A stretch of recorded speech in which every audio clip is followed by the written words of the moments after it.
are isolation exercises costing you gains? Maybe. In most cases, yes. I'm going to try and keep these videos short, so there's going to be several to explain this. Because there is a time when isolation exercises are costing you gains by doing them, and there is a time when isolation exercises, if you're not doing them, are keeping you from progressing. So they're mandatory at some points, and they will improve muscle mass at one point, absolutely. But yet there's another time when you have no business doing them, other than just for the hell of it or fun of it, because it's not going to progress your physique, it's actually going to hold you back. And that's what I want to address in the first one. I want to keep them short, so that's why I'm going to break it up into several videos. So in this one, that's what I want to address. I want to talk about the majority of people that I see that I am absolutely positive are sacrificing gains and progress because they're doing isolation work. So how can that be, you ask? Because you see me doing a lot of isolation work. Well, you are not me. Those people are not me. And what I mean by that is things that I do, I'm a really, really muscular guy. I mean, I try to be as modest as I can be because I don't want to be standoffish, or I don't want to feel like that people can't relate to me. I don't want to disclude anybody. But to keep it quite real, every single person that meets me tells me, you know, my God, you're so much larger than you look like on video. So I always thought I looked pretty good on video. I mean, decent, but I guess I look small on video. Anyway, the point is, unless you have that perspective up close, you really have no idea. And the things that worked for me at this stage, that's not what worked for me when I was at your stage, okay? And most people are not at this stage. Most people that are in the gyms are not at this stage. Basically, pretty much any gym I visit or any gym I go to, I'm the biggest dude there. Point to this thing is, I see guys that are doing isolation work when they should be doing compounds. They should be doing compound movements. Basic compound movements. My advice to you, if your goal is to get hella big, not just, oh yeah, he's big, and then you meet him, he's not really that big. Big, you know what I mean? Like this size big. If that's your goal, and I know there's a lot of guys out there that want to get that big, they don't think they can get that big. Yeah, you probably can, but you're going to have to do it in an intelligent fashion, and it's going to involve a multifold approach, and you can't leave anything out. You can't leave anything to chance. You have to take advantage of every, opportunity that you have to set yourself up for success, and that includes the way that you train. The way that you train is highly underrated, but you will never hear anybody my size or even bigger that will tell you that it's not very important. Okay? And in fact, when you hear any of the bigger guys answer a question or anything, you can already almost predict what they're going to say, what the response is going to be, because there's not a lot of deviation between what we all say and what we all have found works. We're all individuals, and there's minute details that we might do a little bit differently, but overall we've all pretty much arrived at the same approaches because that's what works. So yeah, pretty much it's not a lot of deviation between what I have found works for me to make me this big and what this guy and that guy and this guy, other likewise really huge guys have found that makes them, this big. So when you hear people say, well, bodybuilders don't know how to train, trust me, if that were true, you wouldn't look like this, okay? Guys that are really, really big, every one of them son of bitches know how to train. They know how they got that big, and they know what they need to do to continue to progress. They know how to train. Trust that. They know how to train. Believe me. And pretty much the way that we train is very similar. It's a lot of staple approaches that we share in common that work for ultimate, and maximum hypertrophy. So it's not a lot of deviation. When you hear people telling you that, oh, that's not the way to do it, just because those guys do it, that doesn't work. They don't know what they're talking about. They're stupid. They don't know how to train. Well, apparently we do, because we got here. You understand? And that was where we were trying to go. If I were trying to go somewhere else, guess what? I would have gotten there too. I would have just found out the route I needed to take. So the guys that tell you this kind of shit, that fly in the face of what I tell you, the things that we all say are very much the same, and we're of similar sizes. And the guys that tell you that it's wrong and that's not true and it's bullshit, they don't have this size, do they? You won't find one guy that's looks like, has this much muscle that's going to tell you very much different from what we tell you, or that's going to tell you what I'm saying, or what any of those other guys or any other guy that size is telling you works. You're not going to find another guy that looks like one of us telling you that's not true. You know what I mean? They're going to have to say, yeah, well, kind of, yeah, that's true. But I do mine this way, but yeah, that's true. So if you want to get big, that's how you do it. There is a way to do it, and there's many, many, many, many ways that don't work. Okay? So stop doing isolation work. Just stop doing isolation work. Give you a prime example. Everybody that is on those, the butterfly machines, right? And they turn around backwards on and put their chest against the pad, and they're doing their rear delts, they think. None of these guys have rear delt development, but they're still over there. This is their choice of exercise. They got the whole gym at their disposal. That's what they're going to do. The key thing you have to understand is, if you don't have a minimum amount of hypertrophy yet in a region that you're training, then you don't have access to that muscle. It's not there like that. You cannot contract what you don't have. You cannot contract what you do not have. It's a hard, cold truth.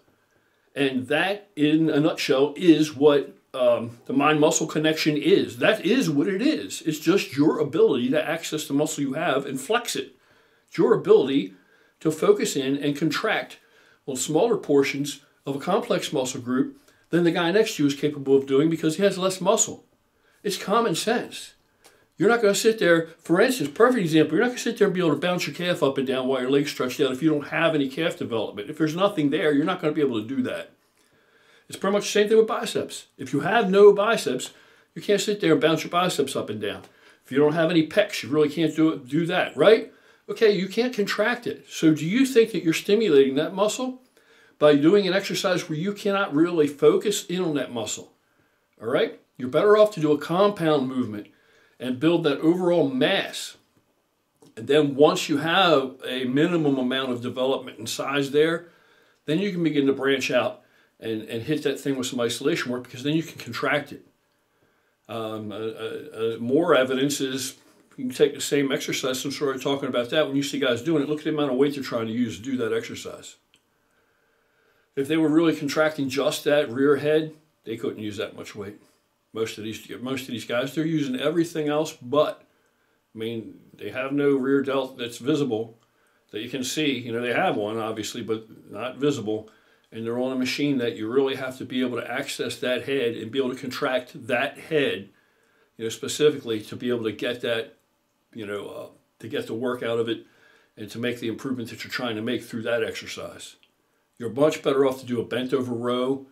You're much better off to do any kind of a pulling exercise, that you're going to get more a bent over pulling type of motion, that you're going to get more in that rear delt. Just get good overall development first and have something there. Get something there first. So I would recommend your number one back exercise, since that's what we're talking about right this second, is going to be deadlifts. Deadlifts, in my opinion, is the compound movement that's going to give you the most stimulation overall, the whole entire complex of your back. And then some. But your back, number one movement. If you're trying to build size, you're trying to build mass, if you are not deadlifting, you're not trying to deadlift, and you're not trying to learn how to deadlift, take your time, learn how to do it properly. Don't overdo it. You know what I mean? There's no point. Most people use too much weight. They try to use more weight than they're ready to use. I don't know why. Is it, maybe they have this belief that that's the way to do it. It's not the way to do it. And especially when you begin to isolate, if you are going to try and do an isolation movement,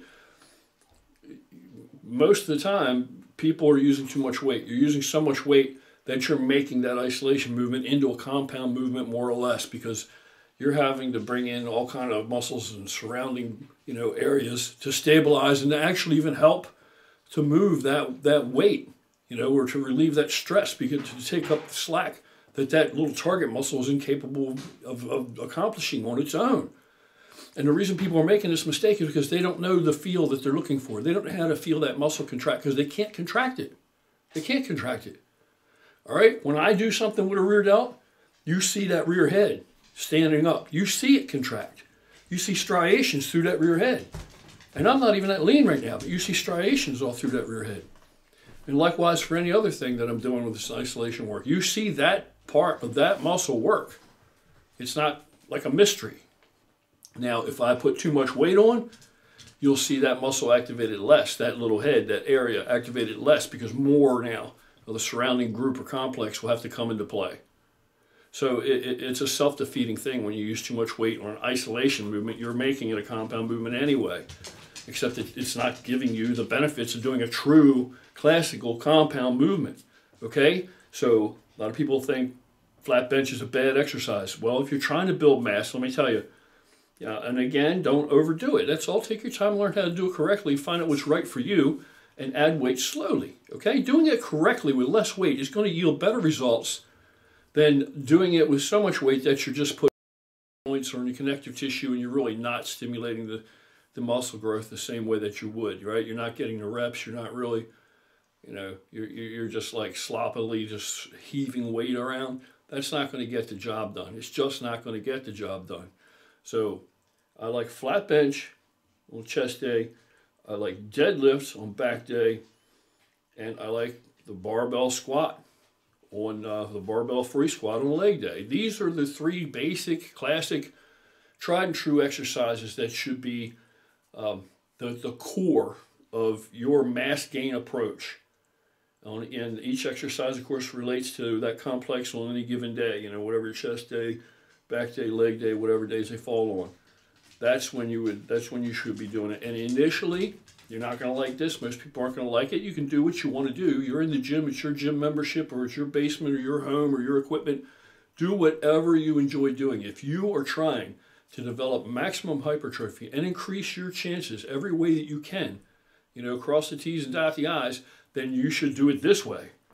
And I would say to you, don't even have an arm day. Don't even have an arm day. Not initially. You'll be surprised. You will put size on just by doing back, chest, legs, and using a lot of compound movements. And your beginning exercises, your opening exercise should always be bench, deadlift, squat. Then come behind that with more free weight exercises. More free weight exercises, like when we're talking about back, you're talking about more rowing exercises with dumbbells and things, or bent over row with a barbell, or I don't know, shrugs. I like shrugs a lot. I incorporate them with my deads, actually, because I'm a bodybuilder, not primarily there for strength. Though strength is important. Why is strength important to a bodybuilder? Because within that hypertrophy, range, that rep range, I want to move as much weight as I possibly can within that range, okay? So I want to build enough strength so that goes up. The weight I can handle within that those hypertrophy sets, those designated hypertrophy sets, I want that weight to go up. So that's what I'm telling you. Stop doing all these isolation movements and you'll start to grow. You'll get big. Once the muscle is there, then you can move on to some isolation work, and it'll actually benefit you and continue to grow the body, and you'll get that lumpier look. Now, giggle if you want to, but it's the truth. That's how you do it. That's how you delineate. That's how you kind of mold the initial bulk of clay that you have to work with. But first, you got to get that initial bulk. And things are not going to progress 100% in the same rate. Okay, as it starts to shape up, you may move into some isolation exercises for a certain complex or area or part of your body, and other parts may not be yet ready for that. You understand? And it will be necessary at one point to move into isolation work in certain areas to continue to grow. You will experience more hypertrophy, and that's going to be the next video. I'll talk about all that then. So for now, that's it. Get into the gym, and don't worry about what everybody else is looking at you and how much weight and every other thing. Are you trying to build mass, or are you trying to put on a show? If you're trying to put on a show, people haven't come there to see a show. If they have come there to see a show, then shame on them, because they're not working out. They're distracted and they're not getting their own, they're not getting paid like I would usually say. They're not getting paid themselves. But you don't want to cheat yourself. You don't want to work for free, right? You wouldn't go out and work for free during the day. Well, this shit is work. I mean, it's enjoyable to most of us in a bizarre way, of course, but you know, we're not normal people. We're obviously absolutely not normal people. And it's enjoyable. It's stress relief, you know, actually working, doing all that extra work after you've worked all day is actually stress relief for us. Okay? Anyway, that's it for this. I'm going to try and keep it a little shorter. In the next video, I'm going to talk about when and why and what kind of isolation exercises you're going to need to do and what you expect to get from it once you've got the initial development. But like I said, if you don't have enough development in an area that you can contract that muscle, you're not going to gain anything from isolation work. You're shortchanging yourself. Any gains you make in that isolation exercise, then you would have done far better just to stick with a compound movement. You know, something with a barbell usually. You know, dumbbells are okay too. That's it. Any questions? Email me. It's the fastest way for me to actually get them.